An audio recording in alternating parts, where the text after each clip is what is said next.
Mega Evolution is easily one of the most popular Pokemon mechanics of all time. Allowing Pokemon to evolve even further past their final stage and gain new forms is honestly amazing, and it's such a big feature that it even split the Pokemon timeline in two. Introduced in Pokemon X and Y, it is said that Lucario was the first Pokemon to Mega Evolve, and it even has a giant statue in the Tower of Mastery to commemorate this. Well, I am here to tell you that this is not actually the case. Lucario was not the first Pokemon to Mega Evolve, or at least that's what I'm going to make a case for with this theory. Mega Evolution as a whole began in the Kalos region when energy fired from the ultimate weapon poured over the area and in turn gave some Pokemon the ability to evolve even further, kind of like a mutation in a way. Because of this, I always thought it weird that nearly no Kalos Pokemon has a Mega Evolution.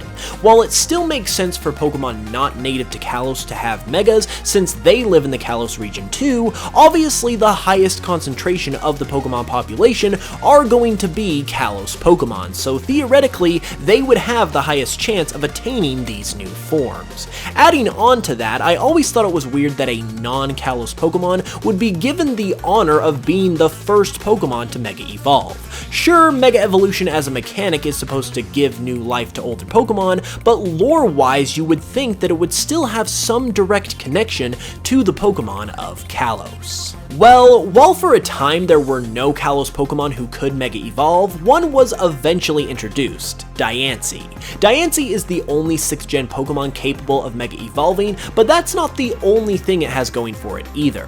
Pretty much everyone picked up on this right away, but Diancie has an uncanny resemblance to Carbink, another rock fairy type introduced in X and Y, and sure enough, once Diancie was officially revealed, its Pokedex entries confirmed that it is a sudden transformation of Carbink.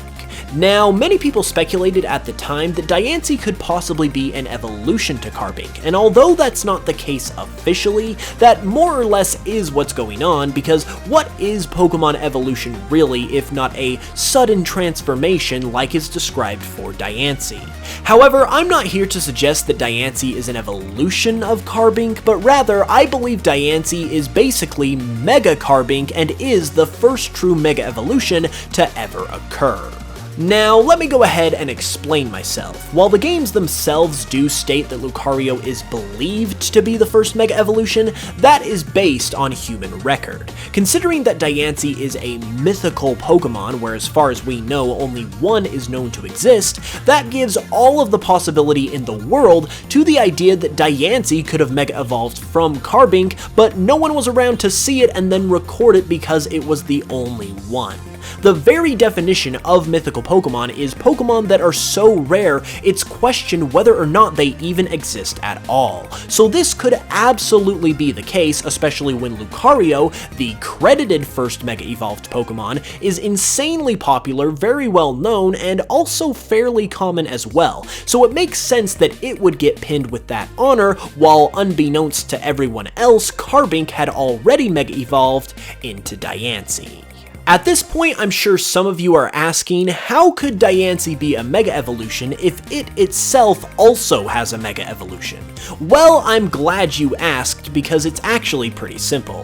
First, I want to take a look at the designs of both Carbink and Diancie to see if it lines up with the designs of typical Mega Evolutions. Now, the appearance of Mega Evolutions can range wildly, but one general rule of thumb that is true in most cases is that the Mega Evolution gains accentuated features of its previous form. So, for example, Mega Altaria gets a lot more floof, Alakazam gets more spoons and a bigger beard, Houndoom's horns and ornamentation on its body become more pronounced, and so on. And if you look at the transition from Carbink to Diancie, this principle is being played out perfectly. Diancie's magnificent headdress originates from the humble gem on Carbink's head. Its lower body is the exact same shape as Carbink's, just bigger, and the texture and color of Diancie's shirt or dress is the exact same as the floof around Carbink's head. Overall, Diancie just looks like a Carbink who came out of its shell, literally considering it looks as if its head is just barely poking out from the rest of its body. So this transition has Mega Evolution written all over it. But then we come to the question of how Diancie could Mega Evolve again after supposedly being a Mega Evolution itself. Well, the answer not only gives what I feel is a logical and convincing explanation, but it also explains how Diancie came to be a mythical in the first place. So if we go back to how Mega Evolution started, it was the result of energy from the ultimate weapon showering over the Kalos region and affecting the Pokémon.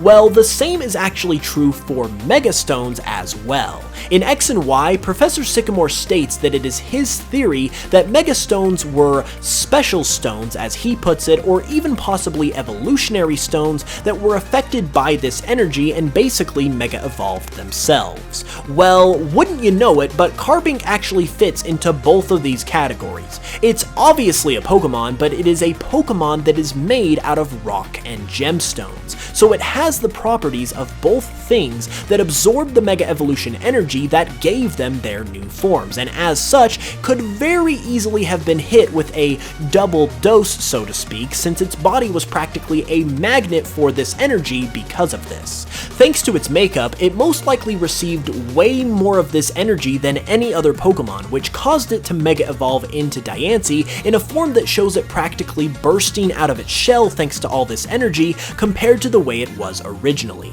And due to this overflow of power, it's possible that this is what made the transformation permanent for Carbink as well, and then thanks to its ability to just absorb so much of this energy, it had enough left over to where its Mega Evolved form in Diancie was also affected, since it once again has the same properties, which allowed it to Mega Evolve again into Mega Diancie, all right under the nose of the people of Kalos, who were completely unaware that this had occurred before that famous Lucario's Mega Evolution, since they weren't even sure that it existed in the first place, let alone were there to document that it was in fact the first Pokemon to achieve Mega Evolution. In my opinion, this all makes perfect sense, but I understand that some questions would arise from it. Why didn't this occur for all Carbink? Why was only Carbink affected and not other rock-based Pokemon too? Well, in that scenario, it simply becomes a right place, right time type of situation. Even if I was completely off base here and none of this was true, you could still ask the same question of why didn't all Carbink turn into Diancie. So it's just as valid of a scenario either way you look at it.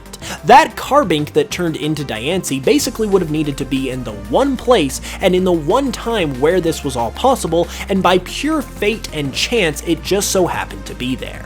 But from all of the different circumstances surrounding these two Pokemon, the Kalos region, and Mega Evolution in general, I think it all comes together quite nicely to say that Diancie is actually the first Mega Evolved Pokemon and is none other than a Mega Carbink. Thank you all so much for watching this video. So what do you think of my theory? Let me know in the comments below and leave a like if you enjoyed because it really helps out. You should also subscribe if you're new for more Pokemon content all the time, and if you want to support the channel further, you can check out my Pokemon remixes on Spotify and give my Pokemon Cardinal project a watch if you haven't yet, both of which help the channel immensely. With that being said though, I'll be back on Saturday with another one, so be sure to hit that notification bell so you can know as soon as it goes live, and until then, as always, I love you all, and I will smell you guys later.